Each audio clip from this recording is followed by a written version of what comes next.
Welcome to the GAVIN Fi Podcast, created and hosted by the GAVIN Financial Services PR team.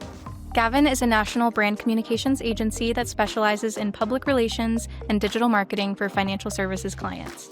I'm your host, Sophie Hanneken, and each episode we collaborate with industry leaders, media professionals, and other interesting voices with unique perspectives to explore the crossroads between public relations and financial services. On today's episode, we're joined by Jeff Thomas, host of the Investment Masterminds web series and advisor advocate for Swan Global Investments. Thanks, Jeff, for joining us. Sophie, thanks so much for having me on the other side of the microphone for a change. Yeah, excited to explore our conversation today. Can you share a little bit about your web series and your role with Swan Global Investments?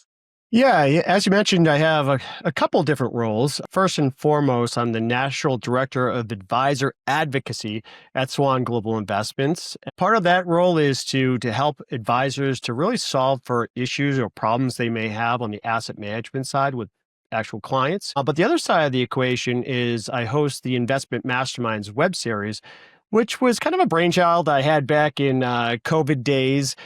How can I get in front of more people and actually add a benefit to financial advisory practices? And it kind of took off from there. So I've had over 50 episodes, had speakers like Kevin O'Leary from Shark Tank and Cameron Dawson over at New Edge Wealth, who's on CNBC all the time. So it's really cool to be able to talk to some of these talking heads I see on CNBC, and it's great to help advisors to promote and amplify their branding. I'm excited for our listeners to get to know you a little bit better, and today we're going to discuss the concept of partnering with financial advisors to help both their practices and their clients achieve their goals. So we're going to touch a little bit on advisor advocacy to start. Your work centers on helping advisors articulate who they are, what they do, and why it matters by amplifying their branding and marketing and supporting their business initiatives. What does the phrase advisor advocacy mean to you? Yeah, so from my perspective, I started as a financial advisor back in 1999 and spent about 2 decades with asset managers. And a lot of it was just kind of pushing product. And what I found is that it wasn't really adding value, especially now with the democratization of information. And most clients can go out there and create their own portfolio. So how can I actually help advisors in a bigger way? And that's really what advisor advocacy is trying to look for what I can do as a financial professional to help advisors to either do better or help on the asset management side to have more predictable outcomes or more defined outcomes when we can make that happen. But also on the investment mastermind side, that's a program I created to help advisors to fill gaps in their business. So that can be anything from messaging and branding to helping to connect them with other business professionals to help to fill roles within their firm. So advisor advocacy to me is to do whatever I can that's in my power to use my core competencies to help advisors in their practices. What would you say are the most common challenges that you've observed advisors face when you first start working with them? Yeah, I mean, it really varies, but usually I'll start a relationship with a financial advisory practice because they have a problem. And it's usually on the asset management side. One of those issues now we're seeing is that the success of the stock market has led to another issue with taxes. So for clients that have concentrated stock positions, let's say NVIDIA is one example. Obviously, we're not recommending any stocks through this program or anything like that, but that's a stock that's gone through the roof. And a lot of clients have a low cost basis where the investor may have bought the stock at $50,000 and now it's worth like $2 million.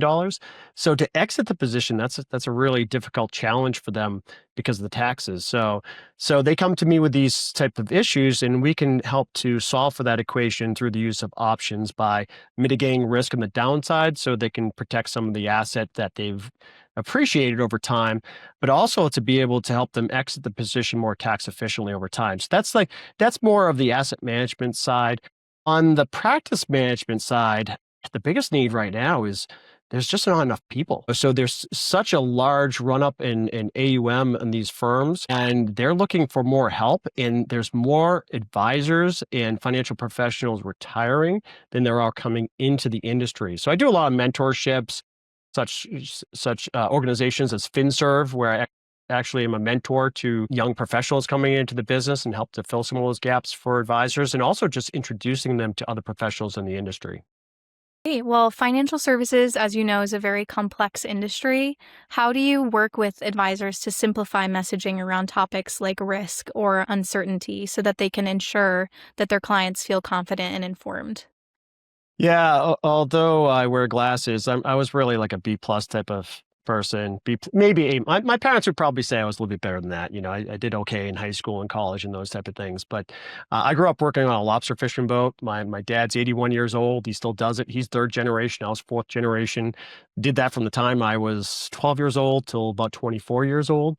So it's not about dumbing down conversation, but it's really about putting in the words that people understand. So sometimes I have to take the nerd cap off and say, all right, am I getting too deep in the weeds here? Take a step back. And a lot of times I'll just use analogies that make sense for the people that I'm talking to. And just remember, by taking a step back, what are we trying to accomplish here?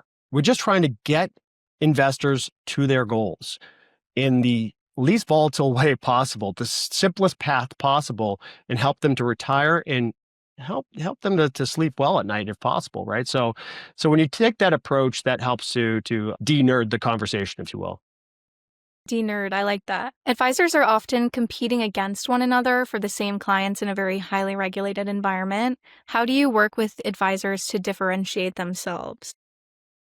Yeah, so I think that the use of media is still completely underused in the industry. I would say outside of referrals, the top firms I work with, they're using outlets such as podcasts, they're using videos, they're creating videos, they're using radio. I know that there's a firm down in Texas called Waterstone Wealth, and they do a weekly snippet for social media. They also promote their clients as they're retiring, so you can see what retirement looks like and those type of things. Those are the things that help advisors to be outside the box a little bit and push their comfort zone, and that really is helping advisors in the industries. I think that when I think about what helps advisors to really be unique in the industry is by being unique in their practice. So whether that be through media, through radio, through podcasting, other things like wine tastings, axe throwing classes, cooking classes is another one. That's a lot of the fun stuff that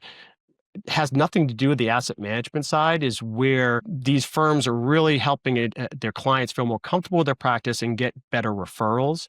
So I think that really just thinking outside the box and helping to push your comfort zone. So when we push ourselves beyond our comfort zones, that's when we become more successful.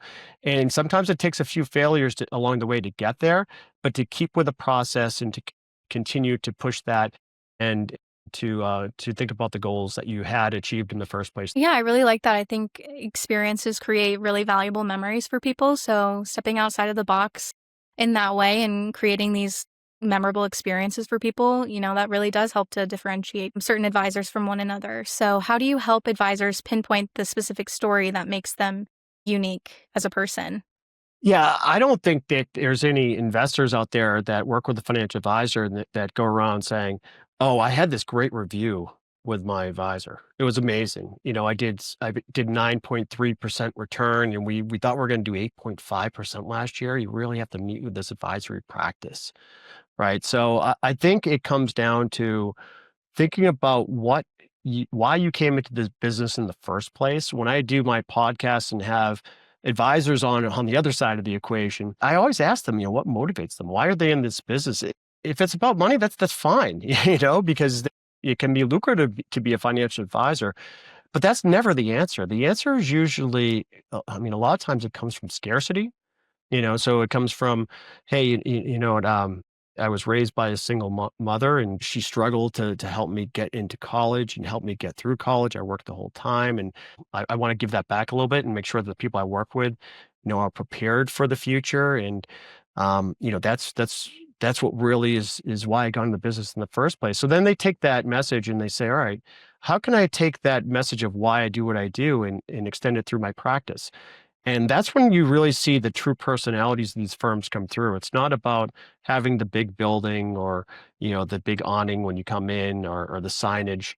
It's about the people that work there and the culture that you create. And using that as your core to push forward has really helped. I think about some of the speakers I've had in the past, like Lori Van Dusen at LVW. I mean, she wrote the book Running with Grace that had me in tears afterwards. So we had a conversation about her time in the industry. And she was a kid up in Syracuse, New York, raised by a single mother. Her grandfather used to go through stock quotes in the Wall Street Journal, and like she would play with like a dollar to see if she could, make a little money. But those are the stories that really resonate, and that's how she kind of manages her practice. So I think when it comes down to it, the unique capabilities of the firm come down to the people.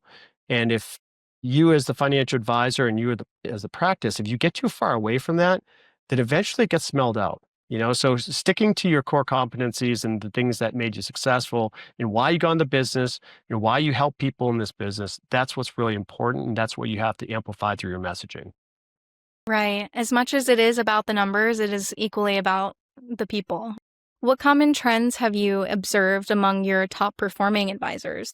Yeah, again, it goes to the willingness to go outside the comfort zone. So, my top firm is over in Connecticut, and they're always doing these fantastic events. They'll have different speakers come in. Sometimes they'll do a health expert.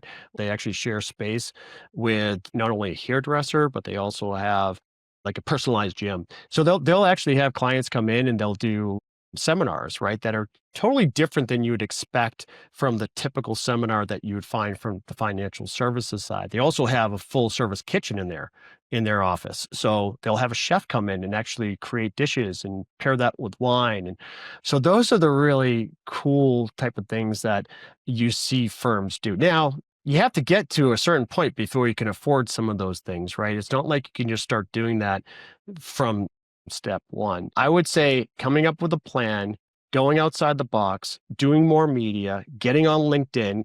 A lot of advisors shy away from LinkedIn. It's the number one resource for people that are between jobs. They're looking for new jobs, and that is huge opportunities to help people that have, number one, a need for financial planning, and number two, probably have 401k rollovers.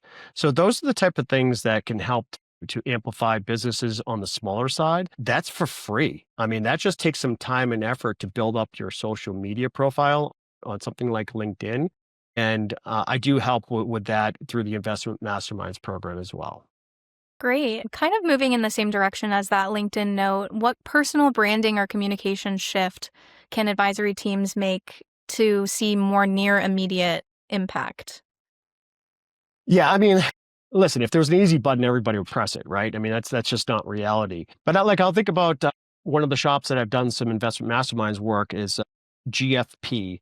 So it's Grease Financial Planning out of Cleveland, and they just did a complete rebrand. So it takes the entire organization to go around that rebrand and to back it into. They're changing all their marketing materials and all the things to rebrand in that process. That is not an easy thing to do. So there's no easy button for any of this, but the small things you can do is help to work on your media presence, getting out there through social media. A lot of advisors might use Twitter or LinkedIn or Facebook where it is approved within their firm, and getting those things approved is helpful. But really focus on the core competencies that you have and outsource where you don't have. So I would like to think that some of the work I do on the investment mastermind side does help to get some of that impact more immediately.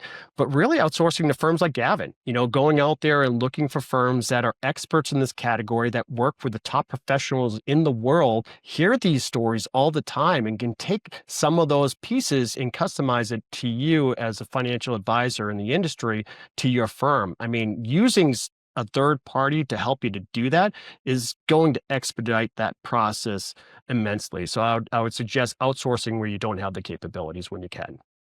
Talk a little bit about Investment Masterminds.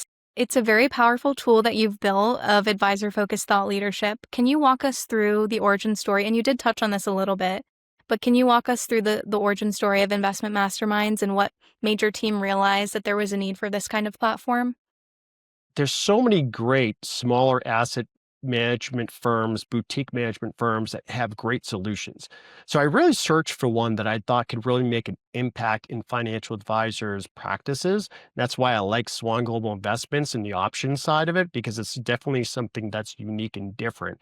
And so I said to myself back when COVID was going on and I was stuck at home like everybody else. I said, how can I reach broader audiences? It wasn't about product. It wasn't about pushing Swan or any specific solution. It was about how can I get just more people connected right now, right? Because we all just need that connection. I need that connection. So I started to get speakers on, and like the first speaker I had was a coaching and consulting firm here locally in Massachusetts that I've done work with for years, called Legacy Companies with Todd Fithian. And it went over really well. I had a ton of people kind of come on. And so they said, hey, you should do this more regularly. So I kept on inviting people. I would go through mostly LinkedIn, asked different industry talking heads to come on. And I was shocked at who said yes. And they continued to say yes. So it's been a great way that I can just use what I believe are my better tools to help advisors any way possible. And at first, it started just connecting advisors together through having these great speakers come on. And then I started getting more specific with advisors' businesses and looking at RIAs and institutions and having their top people on and come on and tell me their stories and why their firm is different.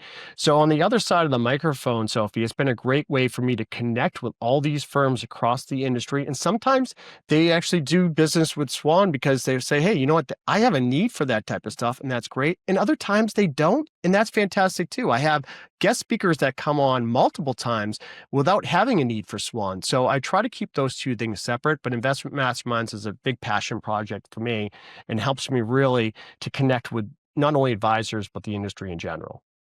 How has Investment Masterminds evolved over the years in terms of format?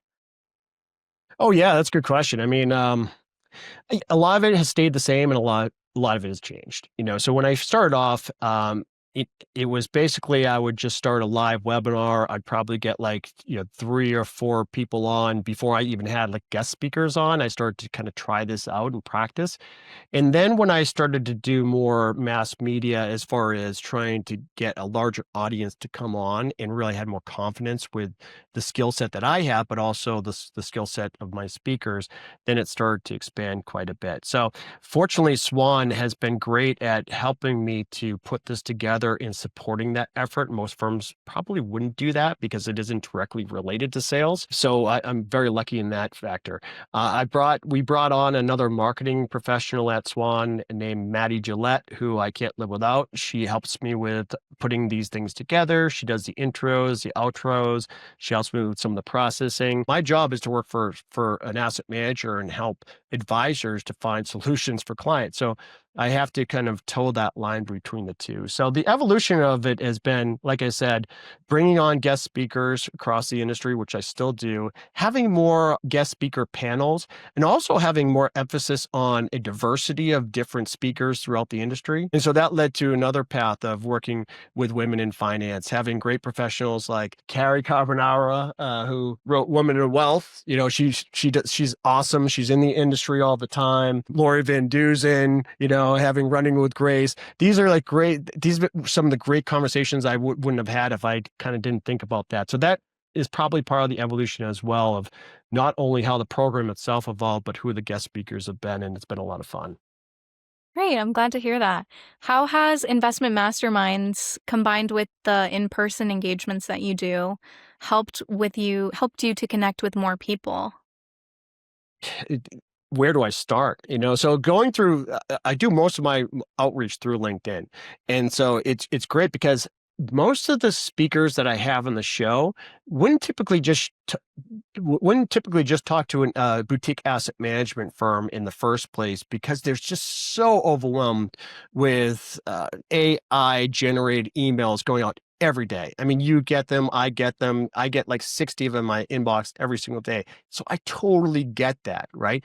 This has helped me to connect with the industry as a whole, not only locally here in Boston, but I've got people in San Francisco, Southern California, Wisconsin, all these different areas that I get to speak to and learn different types of investments, different types of lifestyles, different types of media and branding, and all these great ideas that I come up with. Most of it's coming from the guest speakers that I have on the show. So it's really been helpful to connect with the industry and not only that, but to have a lot of fun talking with people that usually wouldn't take my call because, to be realistic, most asset managers and the distribution side are more focused on product. And there's so much product out there, it's tough to differentiate one from another. Whereas this program is really about the advisor and helping them any way I can to be a resource to them. How has your perspective on advisor advocacy changed since you began hosting investment masterminds? I really didn't think too much about the program before it started. It's kind of like one of those knee-jerk reactions to say, "Hey, how can I help and be of some type of service?" I think the biggest part is the confidence in learning new and different ways I can help. I do a lot of work with Gateway Partners in Connecticut. David Wood's a good friend of mine. He's one of the social media folks that I tend to run in circles with, and he's taught me a ton about mergers and acquisitions and talking about how different firms organically can grow and inorganically through mergers or acquisition and partnering up with other firms. Those are conversations that I never would have been comfortable or confident talking about. When I go to an advisory practice and they tell me, these are my needs, I want to expand, I want to grow, I want to do this, I want to do that, I think, hey, I have all these different resources now through my program I can refer you to and give you some direction around and have conversations with to help you to get to those goals. So advocacy to me has evolved as I've evolved as being in the program and learning about what these guest speakers provide. Is there anything in specific that you've learned through your conversations through investment masterminds that have shaped how you approach discussing communications and branding with your clients? Not only with my clients, but with my family and my wife. Some of the speakers have been experts on psychology. Suzanne Norman here in Boston, she was a psychology major before she went into financial services, and she talks about communication between husband and wife. Scott Danner from Stewart Partners, he's fantastic. He runs a podcast as well. It's called The High Performance Life.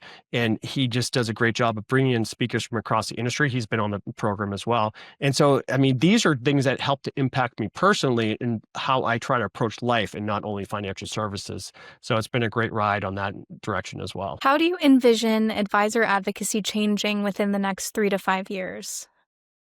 Well, what we're seeing in the industry is consolidation, right? So, when I started in this business, on this side of the business, you would run into all these representatives from the same company, all in the same area in the same day. Like I would be running around talking about some product, and I'd see like 4 other people from my own company while doing other meetings, and I'd say, "Wow, we have a lot of people in the field."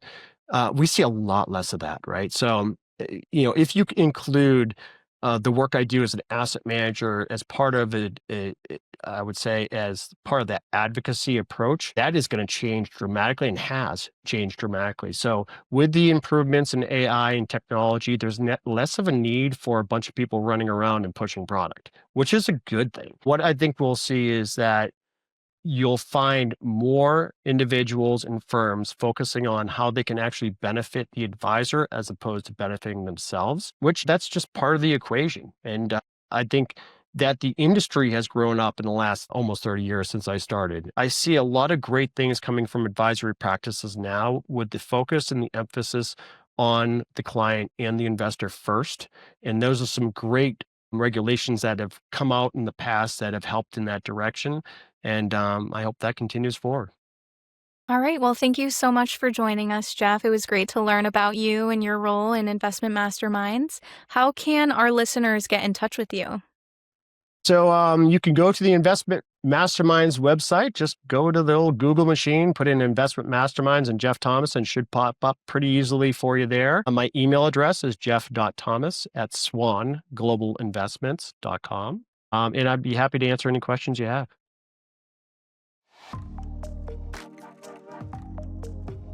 Be sure to sign up for our quarterly GAVIN Fi newsletter at evolving-influence.com/GAVIN Fi for more insights, curated stories, and agency resources to help you explore the latest marketing strategies and industry trends. For more episodes of the GAVIN Fi podcast, visit our YouTube channel, Gavin Advertising York. To get in touch with us, email us at gavinfi@gavinadv.com. Thanks for listening to the GAVIN Fi podcast. New episodes drop every quarter, so stay tuned for the next one.